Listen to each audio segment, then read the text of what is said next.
I have a dream that one day this nation will rise up. One small step for man, one giant leap for mankind. How is it that scientific language is international? There is an unalterable law governing everything. Whatever the cost may be, we shall never surrender. Like it or not, the earth is where we make our stand. Boa noite. Quando se fala em marginalização, a comunidade cigana tem um papel de destaque. Historicamente renegada ao esquecimento, esta comunidade tem-se mantido à margem das sociedades em que estão inseridas. Mas qual é a origem desta segregação? Que preconceitos históricos perseguem este grupo? Como é que são tratados atualmente? E que soluções temos para o futuro? Para discutir esta situação, temos a doutora Maria Manuela Mendes, mestre em Sociologia e investigadora no Centro de Investigação do Instituto Universitário de Lisboa. Professora Manuela, muito obrigada. Queria começar já com uma pergunta genérica, digamos. O que é a comunidade cigana? Antes de mais, então boa noite e agradeço este convite e é sempre um prazer poder falar sobre estes temas. E relativamente à pergunta que me coloca, obviamente que em termos de discurso popular nós usamos este termo, que é um termo muito lato e muito pouco preciso, não é? Comunidade cigana, que nós tentamos ao longo destes anos, eu e mais algumas pessoas que trabalham comigo, como por exemplo a professora Olga Magano, tentamos desconstruir um bocadinho este conceito. Primeiro, o conceito de comunidade, como nós somos sociólogas, também nos causa assim algum frisson, ou seja, quando falamos em comunidade parece que estamos a pensar num grupo em que há uma certa homogeneidade, ou que há características muito homogéneas, e de facto aquilo que nós encontramos mesmo nos ciganos portugueses, que obviamente em termos de dimensão demográfica não é uma dimensão pequena, há uma grande heterogeneidade, não há propriamente uma grande homogeneidade. Encontramos vários grupos, várias pessoas muito diversificadas, com modos de vida também muito diversos, formas de pensar e de estar na própria sociedade também diversos, modos de se inserir na própria sociedade também muito distintos, e encontramos obviamente também uma estratificação social. Há as elites ciganas, há uma classe média, uma classe média baixa, há uma espécie, entre aspas, de subclasse, pessoas que vivem, obviamente, numa situação de grande carência socioeconómica e numa situação de grande marginalidade, infelizmente. Por isso, nós gostamos de desmistificar um bocadinho este termo comunidade cigana, falar mais em pessoas ciganas, também não é o termo que nós achamos que seja o mais adequado, porque obviamente estamos a falar sempre de pessoas, seres humanos, e não faz sentido estarmos aqui a reforçar a palavra pessoa, mas preferimos do que, sim, digamos, este termo muito lato. O grupo cigano, os ciganos em geral, os ciganos portugueses, são os termos que nós preferimos. É muito importante dizermos que há modos de vida muito distintos. Há aqueles que seguem uma vida mais tradicional, mais próxima daquilo que são as tradições e as leis ciganas. E consegue explicar um bocadinho mais o que é esse modo tradicional? Sim. E outros que seguem uma vida mais próxima daquilo que é a vida, entre aspas, como os ciganos dizem, dos senhores, dos pais.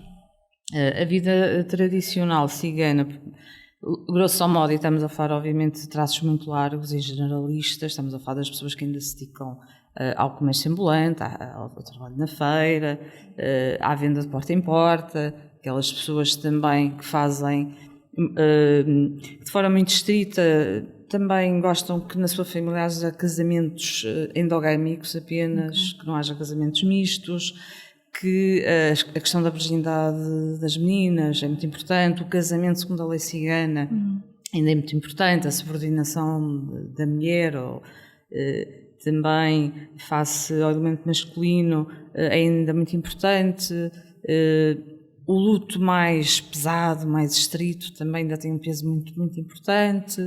A questão também das meninas deixarem a escola muito cedo, logo após a puberdade, também ainda é uma questão muito importante e que é praticada. Podemos dizer que há uma certa tradicionalidade, que isto também não é, obviamente, vivenciado de forma estrita, não é? As pessoas fazem escolhas, não é?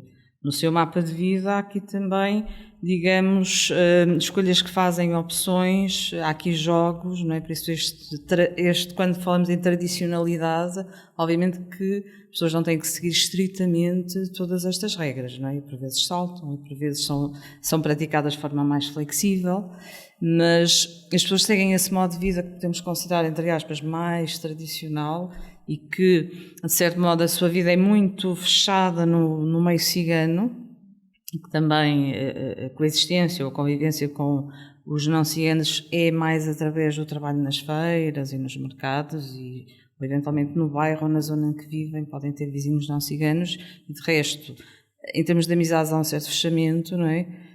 Penso que pode estar mais do lado desta tradicionalidade, enquanto que aqueles que têm uma vida mais próxima daquilo que os ciganos dizem os senhores ou os paios, não é? Muitas das vezes têm uma integração no mercado de trabalho e trabalham por conta de outrem, já fizeram também um certo percurso escolar, querem que as suas filhas e filhos, mas especialmente as filhas, também tenham um percurso escolar mais prolongado e que tenham um modo de vida diferente, porque também, obviamente, que o trabalho nas feiras é um trabalho que não é fácil, tem uma certa dureza, uma certa instabilidade dos rendimentos e, obviamente, que as pessoas querem que os seus filhos tenham um modo de vida um bocadinho diferente e um bocadinho mais confortável. Eu sinto que avançámos aqui a alguns pontos, mas acho ótimo.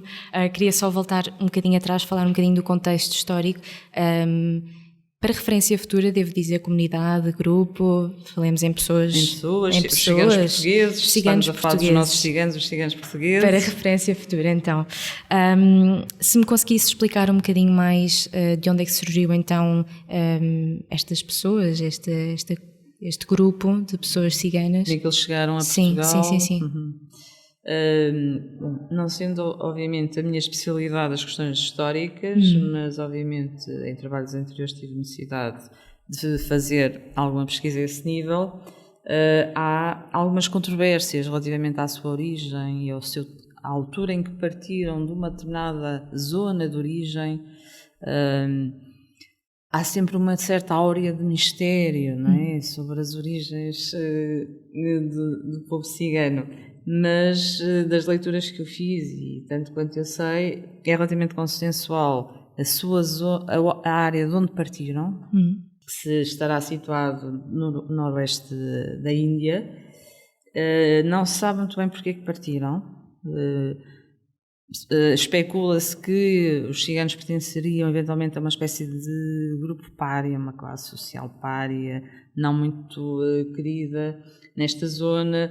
Poderá ter a ver com conflitos com outros povos vizinhos, poderá ter a ver também com as questões da pobreza, a dificuldade em subsistirem e partiram, digamos, desta zona da Índia para o mundo e chegaram à Europa, principalmente à Europa. Pensa-se que a partida foi no ano 1000 da nossa era e chegaram à Grécia por volta, segundo documentos escritos, do século XIII. Okay. Será o primeiro sítio, digamos, na Europa em que é conhecida a presença do povo cigano que partiu então da Índia. E digamos que as migrações foram múltiplas e aconteceram em temporalidades, às vezes até sobrepostas, e para múltiplos sítios, digamos, do mundo. E por isso é que podemos encontrar ciganos, de facto, espalhados pelo mundo todo. Não se encontram só, obviamente, na Europa. Relativamente à chegada a Portugal, consta que a sua chegada fez-se por duas vias, pelo mar Mediterrâneo e, por outro lado, também através da Europa Central. Mas também em termos de documentação histórica, aquilo que nós sabemos é que a sua chegada deve ter sido na segunda metade do século XV, mais ou menos por aí. Outro aspecto importante que se sabe, porque a linguística trabalhou mais esse tema e tem já alguma fiabilidade nos trabalhos que fizeram este propósito, é que há uma ligação muito estreita entre o romani, a língua falada pelos ciganos, e algumas línguas da Índia, nomeadamente o Gujarati e o Hindi. Há uma grande ligação em relação. Aliás, alguns ciganos com que eu falei no passado encontravam palavras em romani que eram iguais na língua gujarati e também em hindi. Mas não está oficializada em termos escritos, não tem alfabeto. Está oficializada em alguns países europeus. Isso era, sim. exatamente, isso era a questão que eu iria propor a seguir, e por que não agora? Relativamente ao Romani, então, de acordo com os meus estudos e com o meu passado, e um bocadinho na área das políticas sociais também, daquilo que foi feito para conseguir integrar, em termos de integração, que já iremos então discutir mais esse assunto. Tenho aqui a dizer que a 5 de novembro de 1992 foi adotada e aberta a assinatura em Estrasburgo da Carta das Línguas Europeias, Regionais e Minoritárias, tendo só depois entrado em vigor em 1998. Acontece que um dos objetivos principais desta carta era garantir uma educação pré-escolar nas línguas regionais, em paralelo, claro, com a educação pré-escolar na língua oficial. No entanto, cabe aos Estados assinantes escolherem o que definem como língua minoritária. Temos, por exemplo, na Suécia o Sami, a língua minoritária Sami. Porém, o Romani Chib e também o Yiddish, se não me engano, foram definidas como línguas minoritárias. Melhor, não foram definidas como línguas minoritárias pelos Estados assinantes. Posto a situação de alguns Estados-membros não terem colocado o Romani ou não terem definido como língua minoritária, alguns tentaram retificar esta situação e, de facto, incluíram-no. No entanto, aqueles que retificaram não deram o estatuto de proteção mínima como língua não territorial. Isto inclui o facto de não terem um território específico, ou a questão da escrita, que há pouco estava a questionar, não têm terra nem propriedade, portanto a língua quase que se perde no meio desta proteção. Na altura que isto foi criado, em 1992, 1998, começou então a levantar-se as questões então o que é uma língua minoritária, então porquê é que damos proteção a certas línguas e não a estas?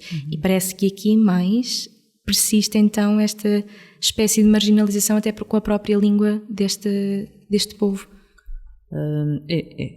Relativamente a Portugal, essa questão não se coloca, não é? Porque o Romani é aquilo que se sabe e que consta é que se perdeu há muito tempo em Portugal.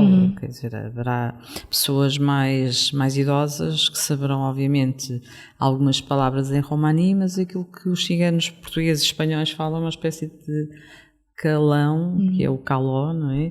Que é uma adaptação, digamos, do Romani às línguas espanhola e portuguesa, não é? Onde os ciganos se instalaram quando chegaram, obviamente, há muitos séculos aqui na Península Ibérica. Por isso não é o Romani propriamente que existe no centro da Europa, nomeadamente em países como a Roménia, ou a Bulgária, ou a Hungria, e que é falado por estes ciganos destes países e de outros países do centro, norte e leste da Europa.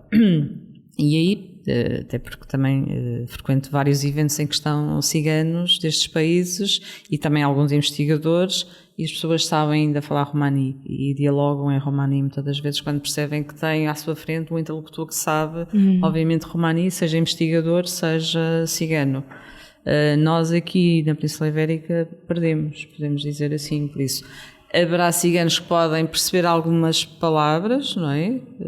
Porque ficaram ainda no caló, mas não propriamente estabelecer um diálogo em Romani. Então, e até que ponto é que nós podemos considerar isso como uma responsabilidade dos nossos governantes ou do nosso Estado de não ter feito talvez uma proteção a uma língua que estava na nossa comunidade, que se calhar deveria persistir? Assim, em Portugal eu acho que não fará muito sentido essa questão, fará sentido noutros países em que os ciganos têm de facto uma presença muito forte, não é? E também são muitos e ainda falam o Romani. Não é o caso de Portugal.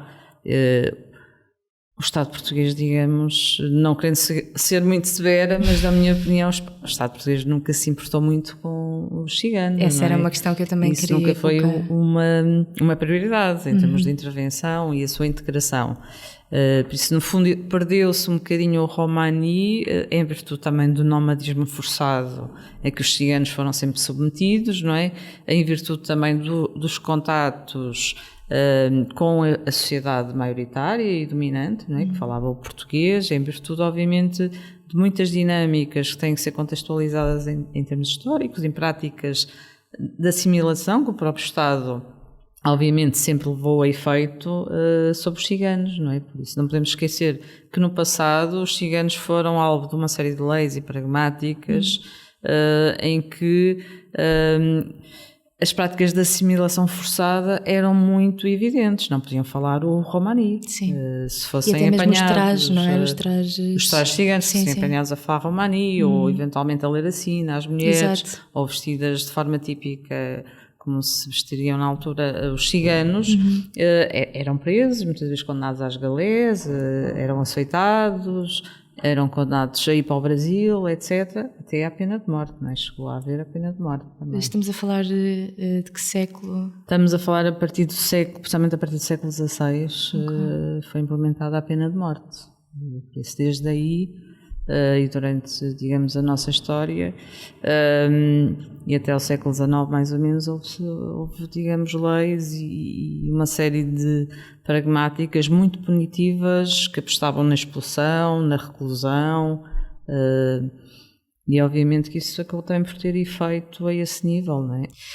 Há um fenómeno curioso a partir do século XIX, eu diria, em que na área da cultura e da literatura parece que que se começaram a desmistificar estes preconceitos que havia com o povo cigano, com as pessoas ciganas, em que começaram a ser vistas como a ideia, outrora, punitiva e tudo mais, dos saltimbancos, que eram marginais. Agora havia uma certa magia à volta. Tenho a ideia de Paris, o povo cigano em Paris, e que era quase aquele povo que poderias dar asas, tu poderias estar em liberdade, e até figuras como a Esmeralda do Corcunda Notre Dame, quer dizer, houve uma aposta quase da arte, do cinema, da literatura, de olhar para este povo como marginais, mas não são marginais, são pessoas que têm liberdade. Os ciganos, quando chegaram à Europa, em muitos países, eles foram relativamente bem acolhidos, segundo alguns estudos e alguns documentos de caráter histórico. Porque, obviamente, esta questão da liberdade, da mobilidade da dança, Exato. a música, as atuações perante os reis, etc., e a corte, foram relativamente bem acolhidos a esse nível, e depois também tinham um certo estatuto em alguns países de peregrinos, não é? Estávamos aqui em luta contra o Islão e, no fundo, eles eram vistos também como peregrinos, não é? E defensores da religião católica. Mas isto durou tudo muito pouco tempo. Pois. Não é? Agora, há obviamente uma série de escritos mais ao nível da literatura e até da poesia, que têm um certo fascínio, obviamente, pela figura do cigano e da cigana, a beleza da cigana, aquela liberdade, aquela mobilidade, o mistério também das suas origens, não é? O facto de terem umas capacidades especiais para negociar, para convencer as pessoas, para persuadir, a leitura da sina, etc. Mas isso, digamos, que faz parte também de uma imagem mitificada e de uma imagem, digamos, que também é um estereótipo, não é? Do cigano. É uma imagem romantizada. E, por outro lado, há depois a outra imagem, não é? Em que se demoniza, não é? O povo cigano, não é? E que é, obviamente, quase a origem de todos os males da sociedade, muitas das vezes é buscada no povo cigano, é uma espécie de bode expiatório, não é? E digamos que este estereótipo muitas das vezes oscila entre, digamos, esta imagem romantizada e a tal imagem em que se demonizam, não é? Os ciganos. Não há meio termo, não é? Não há muito conhecimento, afinal, então o que é que são estas pessoas, de saber aquilo que nós estamos a fazer aqui, um bocadinho, de tentar perceber. O conhecimento passa pela interação mesmo, não é? Pelas pessoas, haver possibilidades e oportunidades e espaços para as pessoas contatar e se conhecerem, não é? Mas conhecerem-se também num patamar de quase paridade, não é? Sim. O que obviamente é muito difícil, não é? Sim. É muito difícil, mas seria o desejável. Eu gostaria de falar um bocadinho daquilo que referiu no início, a questão da homogeneidade dentro da comunidade cigana, do povo cigano, diga-se. As políticas sociais que têm estado em vigor, ou se é que existem, também é uma questão que eu lhe gostaria de colocar, têm em vista essa ausência de homogeneidade, ou é sempre visto como o povo cigano e, portanto... Nós em Portugal, à semelhança de outros países como em França, nós temos um regime que é um regime universalista em termos de políticas sociais, ou seja, as políticas sociais são iguais para todos os cidadãos portugueses. E estes ciganos, estamos a falar dos ciganos portugueses, são cidadãos nacionais, por isso não se faz essa distinção, até porque recentemente foi discutido a inclusão, digamos, de perguntas sobre a origem étnica das pessoas no próximo recenseamento geral da população, mas entretanto, digamos que não houve parecer favorável no sentido de se fazer esse tipo de recolha de dados. Por isso, todas as políticas são iguais para todos os portugueses, sejam de origem africana, ucraniana, francesa, ciganos, por isso é tudo igual, não há propriamente essa distinção. A que tipo de políticas sociais então é que têm estado bem? As políticas sociais que podemos considerar que tiveram eventualmente um impacto maior, digamos, na vida das pessoas ciganas, penso que poderíamos falar em algumas delas, que são medidas algumas são medidas, outras são políticas. Se falarmos do PER, obviamente estamos a falar de uma medida muito importante ao nível da habitação, das políticas de habitação, nomeadamente da habitação social, e que foi muito importante o Plano Especial de Realojamento no realojamento de muitos ciganos em Portugal, não é? Por outro lado, a passagem também da situação de nomadismo para uma situação de sedentarização. E o PER foi obviamente muito importante, e todas as políticas depois posteriores que permitem, obviamente, o realojamento de pessoas que vivem em situações habitacionais precárias e degradadas foi muito importante, mas foi importante não só para os ciganos, também, obviamente, para outras populações que viviam em situação de grande desfavorecimento em termos habitacionais. O rendimento social de inserção foi também muito importante, nomeadamente permitiu que houvesse aqui um trabalho muito interessante com as famílias, não é? No sentido também das crianças permanecerem mais tempo na escola ou na formação escolar. Isso permitiu também que houvessem mais trajetos escolares mais prolongados, em termos escolares, do que havia no passado. Só veio um salto importante em termos de níveis de escolaridade que, entretanto, os ciganos foram adquirindo. Ou seja, se há anos atrás e nos anos 80 eram escassos os ciganos que tinham o primeiro ciclo ou chegavam ao segundo ciclo, hoje, obviamente, que não posso dizer que seja o pleno, mas quase que um número muito significativo de ciganos têm neste momento o primeiro ciclo, e um número muito significativo de ciganos têm também o segundo ciclo, não é? E estamos a dar passos largos também em termos muitas pessoas com o terceiro ciclo, o ensino secundário, e também já no ensino superior, não é? Okay. E o rendimento social de inserção, a nosso ver, teve um papel muito importante, não é? Porque, embora muitas das vezes, infelizmente, até alguns políticos usaram os ciganos como escudo em campanhas políticas, não é? E acusando-os de subsídio-dependentes, etc., os ciganos, assim como os não ciganos, recebem um rendimento social de inserção, não é? O mais importante é perceber depois o impacto que isso tem na vida das pessoas, nomeadamente impacto positivo. Não é?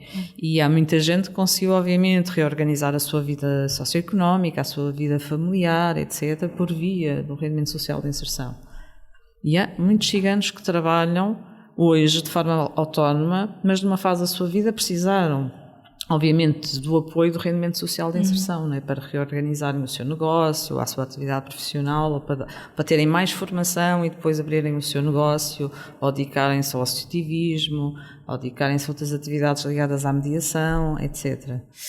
Relativamente à educação, muitos alegam que há falta de interesse, mesmo por parte dos ciganos, de quererem ter níveis de escolaridade, e até mesmo uma diferença muito clara entre as raparigas e os rapazes, sendo que há estudos, se não me engano, que dizem que as raparigas saem muito mais cedo da escola do que os rapazes. Isto ainda persiste? Ainda é real sequer? Há muitas diversidades. Como já há pouco referi, é também uma situação onde há grandes diferenciações, quer dizer, não podemos falar de uma forma completamente generalista, claro, a esse nível. mesmo hoje em dia. Obviamente que ainda há muitas situações em que as meninas saem mais cedo da escolaridade e os rapazes podem permanecer mais tempo, mas há já muitas situações de meninas que estão no ensino secundário, no ensino superior. Nós temos aqui no Esqueté algumas raparigas que estão no ensino superior e noutras instituições de ensino superior há, digamos, muitas mulheres a fazer o seu percurso no ensino superior. Ou seja, as coisas estão a mudar muito e no caso dos ciganos podemos considerar que a partir dos finais dos anos 90 houve grandes mudanças e principalmente a partir de 2014 grandes mudanças também, né? Com mais mulheres, no fundo, ganharem mais autonomia, mulheres mais empoderadas, ligadas ao associativismo, ligadas à mediação, mulheres que entretanto também fizeram o seu percurso escolar mais prolongado e são um exemplo, são uma referência, são um role model no fundo para muitas meninas e também obviamente meninos ciganos. Esses casos existem, obviamente, o abandono, algum insucesso e alguns dos projetos que nós temos neste momento a decorrer tentam trabalhar essas questões, mas, por exemplo, um projeto anterior que nós tínhamos que citou em 2013, 2015, nós estávamos a trabalhar mais ao nível de tentativa de identificar os fatores de sucesso ao nível dos percursos escolares dos ciganos portugueses, ao nível mais do primeiro, segundo e terceiro ciclo, e agora já estamos a estudar ao nível secundário e queremos também estudar ao nível superior, porque de facto esses patamares, digamos, entre aspas, mais básicos, já estão mais cumpridos e agora o grande desafio, exatamente, é o secundário e o superior. Okay. E aí também que nós estamos a apostar, e penso, por exemplo, o ACM neste momento também veio a público que vai conceder uma série de bolsas de estudo para os alunos do ensino secundário e vem um bocadinho dentro desta linha, não é? As coisas estão a evoluir favoravelmente, muito rapidamente. Obviamente não podemos dizer que generalizou-se toda esta tendência generalizada à população cigana, não, mas já há obviamente segmentos importantes em que isto é uma realidade. Há outros segmentos em que ainda não é, mas que o objetivo é também, de forma gradual, levar estas crianças, estes jovens, a ter uma escolaridade, obviamente, mais volumosa, no fundo, um capital escolar mais significativo, para depois também poderem ter outro tipo de inserção na sociedade e no mercado de trabalho. O que é que levou a esta mudança? Esta mudança, houve uma conjugação de fatores, entre os quais as políticas sociais obviamente tiveram um papel fundamental, não é? Por isso, ao nível da habitação, ao nível da saúde, ao nível da própria escola, a importância da mediação dos mediadores em meio escolar. Em muitas escolas há mediadores em meio escolar e fazem a diferença, porque fazem a interligação entre as famílias e a escola, os professores, a direção da escola. Por outro lado, também a Estratégia Nacional de Integração das Comunidades Ciganas foi também, no fundo, adotada em Portugal, desde 2013, entretanto já foi reformulada. No fundo, o Estado, lentamente, tem-se orientado e tem dado, obviamente, outra atenção aos ciganos em Portugal, coisa que obviamente não acontecia no passado. Relativamente a políticas públicas ou sociais, como é que se pode fazer para um povo que nós não sabemos o número, não é? Nós não sabemos... Lá está, há censos que dizem que varia entre os 90 mil aos 100 mil, mas há incongruências entre os vários censos e os vários anos em que foram realizados. Nós não temos propriamente dados censitários sobre os ciganos, por isso aquilo que nós temos é estimativas, com base muitas das vezes em dados qualitativos, em estudos que se fizeram em algumas zonas e depois obviamente fez-se estimativas, se fez estudos, por exemplo, em alguns concelhos de Lisboa ou no distrito de Lisboa. Depois, eventualmente, também há aqui, por vezes, situações de extrapolação de dados com base naquilo que se conhece, não é? Porque se conhece que as concentrações de população cigana são muito no Algarve, em zonas do Alentejo, na área metropolitana do Porto e de Lisboa e depois também na zona de Trás-os-Montes, grosso modo. São apenas estimativas e as estimativas variam porque, como não é... Em termos constitucionais não é possível produzirmos estatísticas étnicas, não é possível obviamente fazermos um censo relativamente à população cigana. Embora, por exemplo, quando foi feito estudo nacional sobre as comunidades ciganas, alguns ciganos e algumas pessoas representativas, digamos, da população cigana gostariam que se tivesse feito. Isso implicaria, obviamente, a mobilização de muitos recursos económicos e financeiros, e não havia, quer dizer, por isso fez-se, no fundo, uma amostragem dessa população, e foi querida uma amostra dessa população. Por isso nós temos números que variam um bocadinho, obviamente, as fontes internacionais apontam para valores superiores àqueles que as fontes nacionais apontam, porque as fontes nacionais apontam 30 mil a 60 mil e as internacionais vão ali aos 90, 100 mil. Eu penso francamente que não são 60 mil, serão mais, parece-me, não é? Que serão mais agora. Isto obviamente, aquilo que eu estou a dizer tem muito pouco rigor, não é? Estamos a falar obviamente de estimativas gerais, sim. E com base em estudos anteriores que já foram feitos. Eu não acho que seja difícil, obviamente, se o Estado quiser intervir, melhorar as condições de vida, eu acho que não é por aí, digamos, que há problemas, não é?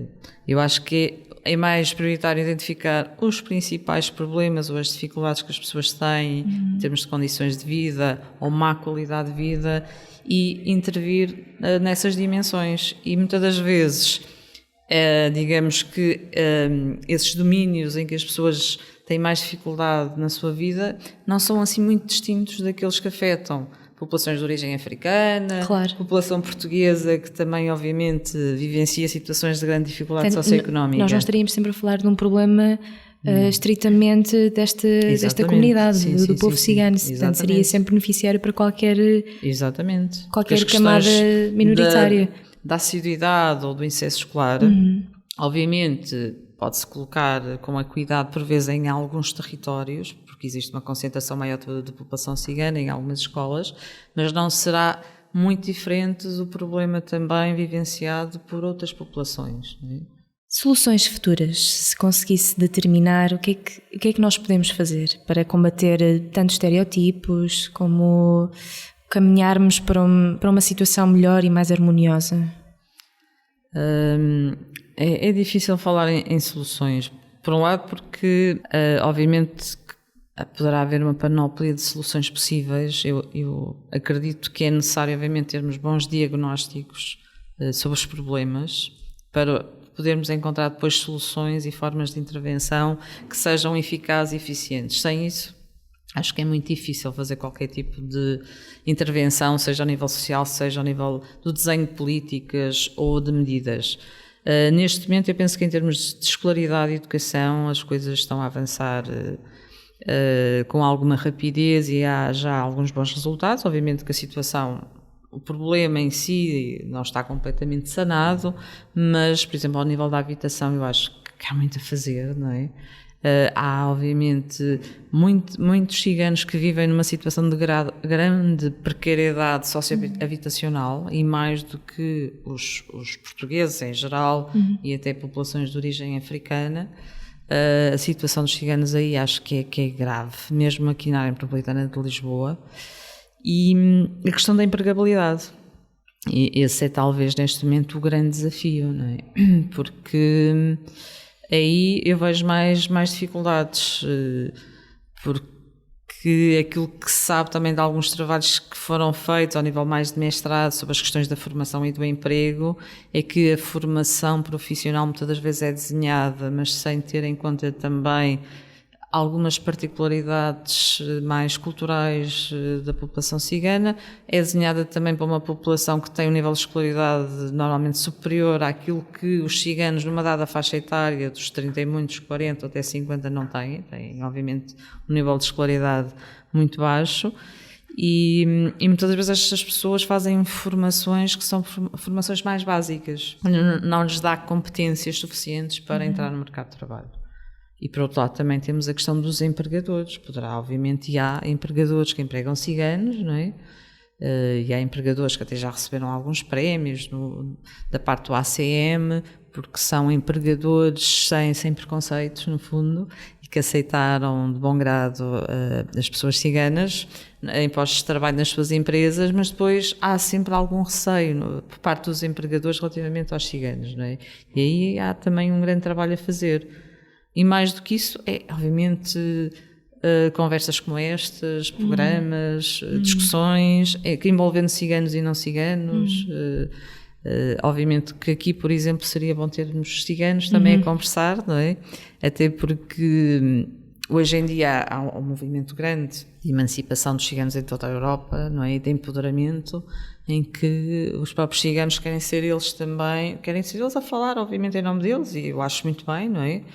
Que seja assim, mas sentem obviamente muito o peso, não é, de um colonialismo que foi também exercido sobre eles, não é, e práticas de dominação. Eu acho que é importante haver esta interação entre até investigadores ciganos, e há pessoas que querem ter um percurso de investigação também sobre o seu próprio povo, não é, e suas próprias origens, resgatar também a sua identidade, e os outros investigadores não ciganos. Eu acho que o confronto de olhares é muito importante, não é?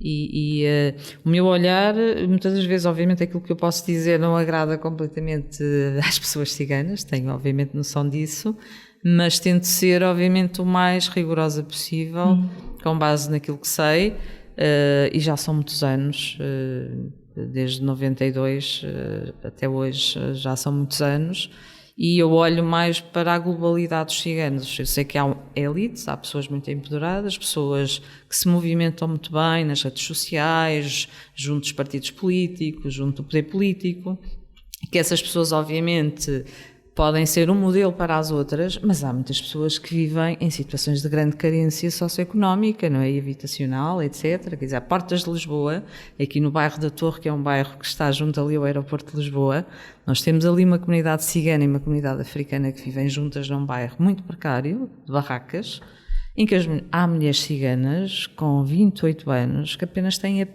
o primeiro ano do primeiro ciclo. E há crianças ciganas a frequentar a escola que já têm várias retenções naquele grupo. Estamos aqui, digamos, na cidade, capital de Portugal, né, às portas de Lisboa, e as condições de vida destas pessoas são muito dramáticas. Durante muito tempo não tiveram acesso à água, luz. Eu penso que a luz ainda não foi completamente retomada, mas neste momento não estou tão ligada ao bairro da Torre, já estive mais, mas as pessoas vivem uma situação de grande vulnerabilidade social e económica ao nível da saúde, com muitas crianças que nasceram recentemente, que nem sequer havia, as mães não produziram leite suficiente, talvez devido também às condições sanitárias e de vida e de alimentação, e que os pais não tinham sequer dinheiro para comprar os leites. E obviamente são situações que a mim me chocam muito. As questões de género também neste momento assistimos a grandes mudanças no seio da população cigana portuguesa. Há muitas mulheres à frente de associações, há muitas mulheres no ensino superior, há muitas mulheres que tomam a palavra nos espaços públicos, em eventos, etc. Muitas mulheres que mantêm na mesma as suas tradições, as suas convicções, mas que querem, obviamente, que a mulher cigana portuguesa, tenha outra emancipação, outra autonomia, seja vista de uma outra forma. E estas mulheres têm também os seus maridos, os seus filhos, e há, em muitos casos que eu até conheço pessoalmente, uma divisão de tarefas, um respeito muito, muito grande, um respeito pela opinião da mulher. Há também uma diversidade de situações, não é? Também sabemos que há situações de violência, de agressão às mulheres, entre os ciganos também sabemos, o que não é muito diferente do que acontece também no contexto da sociedade portuguesa e outras sociedades europeias, mas as mulheres ciganas também estão já muito, este grupo mais obviamente empoderado que eu estou a falar e que toma a palavra no espaço público, estão bem cientes destas questões e têm uma perspectiva feminista também, não é? Isso, lutam também um bocadinho lado a lado com as mulheres não ciganas, embora para elas obviamente a questão do sentido do ser cigano é muito importante. Eu acho que e retomando um pouco aquilo que disse há pouco, a ausência de representatividade, não é? É muito importante porque nós vemos que muitos movimentos de empoderamento vêm de termos uma figura em que nós olhamos e dizemos, não, ela ou ele é igual a mim.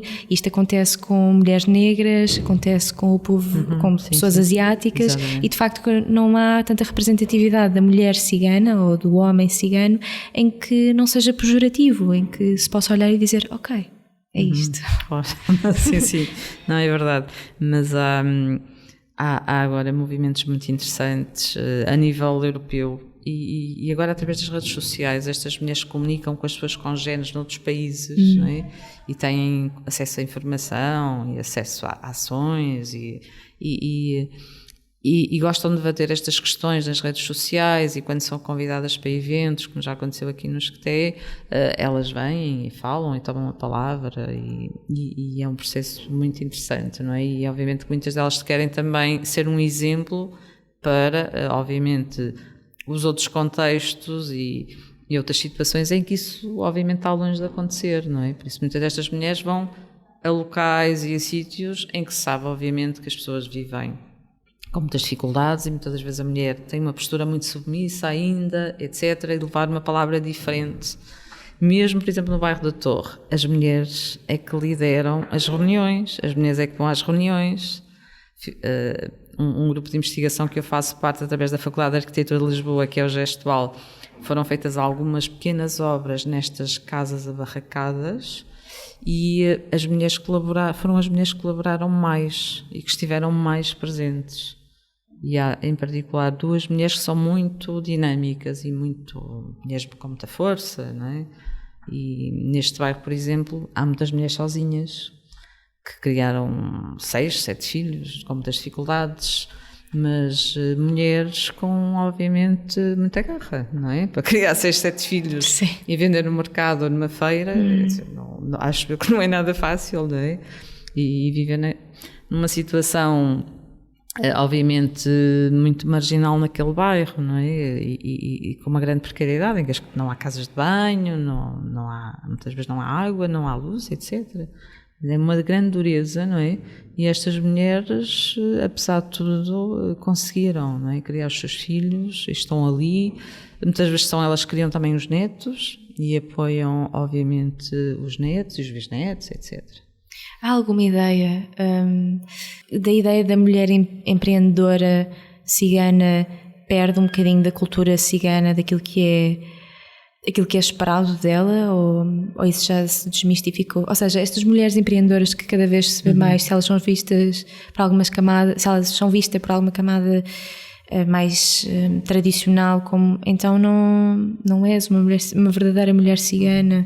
E isso pode acontecer, e normalmente acontece, até com os homens muitas das vezes também acontece, não é? E quando são pessoas originárias de famílias mistas, não é um verdadeiro cigano, não é bem cigana, etc.